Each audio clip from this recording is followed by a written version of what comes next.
Welcome to a new edition of the bilaterals.org podcast, where we discuss the most recent developments around free trade agreements.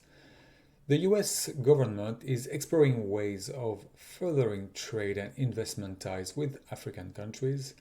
Last month, at a summit between the US president and 49 African governments, arose the possibility that the African Growth and Opportunity Act, which comes to an end in 2025, could be replaced by an agreement with the African Continental Free Trade Area. It will give the US companies access to 1.3 billion people and a market valued at $3.4 trillion. The US Africa Business Center of the US Chamber of Commerce and the African Continental Free Trade Area Secretariat signed a memorandum of understanding to launch a working group to help advance trade and investment between the US and Africa. And in the next 3 years, the US is also considering a $55 billion investment in the continent. Trade talks between Kenya and the US resumed last month. Last year, Kenya lifted a decades-old ban on genetically modified crops after being pressured by the US to allow access to GM food produced by American companies. The US-Kenya trade talks started under the Trump administration and have been seen as a Trojan horse for US corporations in Africa. The first formal negotiating round of the Indo-Pacific Framework was held last December in Australia. The initiative was criticized by women's rights organizations, labor unions, and other civil society groups. They opposed the use of big tech upskilling initiatives for women to engage countries to sign on to the framework. They say that the digital rules big tech wrote to deepen their power will undermine, not advance, women's human rights. Bernard Fatima of the Society for Rural and Education and Development in India emphasized that the IPEF is a mere pinkwashing tactic that will not genuinely respond to the needs of women, especially those in the marginalized sectors. Women groups added that the IPEF was not just about economic trade, but a link in the chain of US hegemonic dominance in Asia Pacific. They said women must resist the IPEF and stand their ground in face of intensifying US-China rivalry and its encroachment on their lives as sovereign peoples. Maori groups also said that the IPEF breached the obligations of the New Zealand governments to Maori under the Treaty of Waitangi.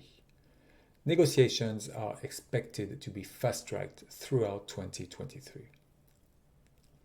As the third round for a free trade agreement between the European Union and India concluded last month, the Forum for Trade Justice, which is a national network of more than 100 organizations that includes farmers groups, trade unions, patient groups, traders, women's rights organizations, academic and NGOs, has expressed concern that the FTA could have serious repercussions for India's development and undermine the livelihoods across multiple sectors.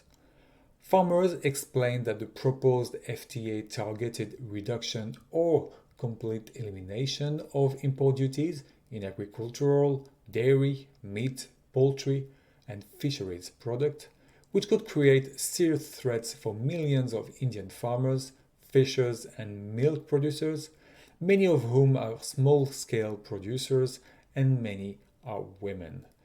They added that they're not interested in selling in EU markets and cannot even meet the EU standards.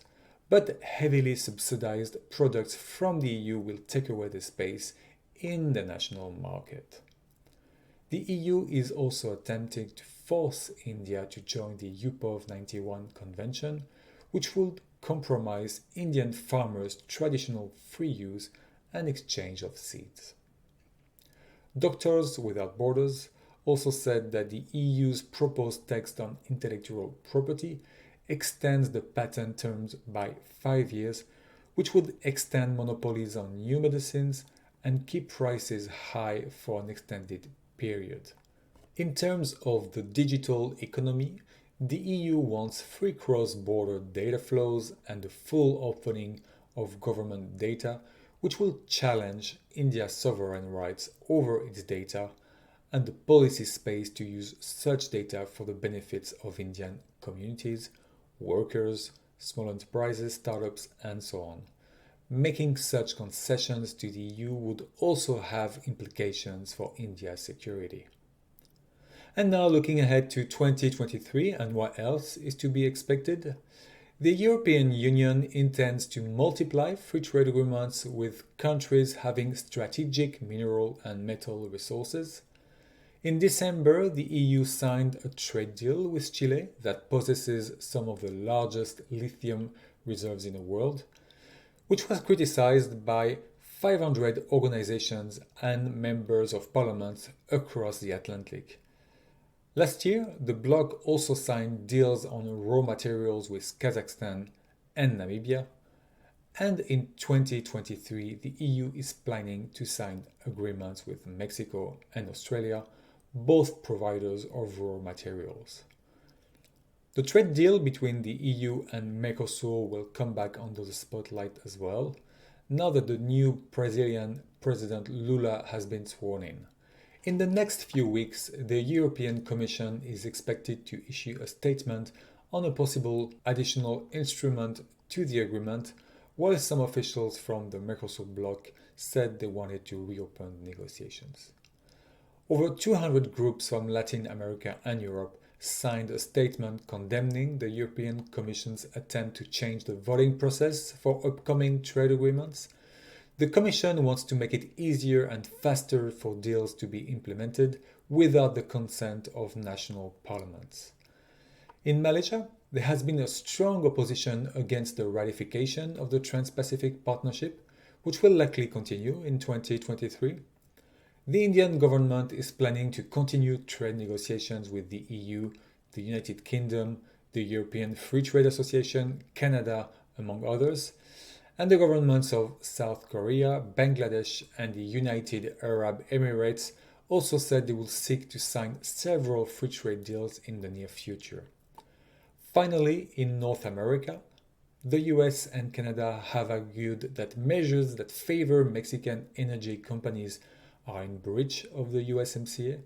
The US has also claimed that Mexico's ban on genetically modified corn does not respect commitments made under trade deals. Both disputes are expected to move forward in 2023. And that's it for today. More information about this podcast can be found in the description box below. More trade news coming up soon in our next podcast, and in the meantime, you can visit bilaterals.org.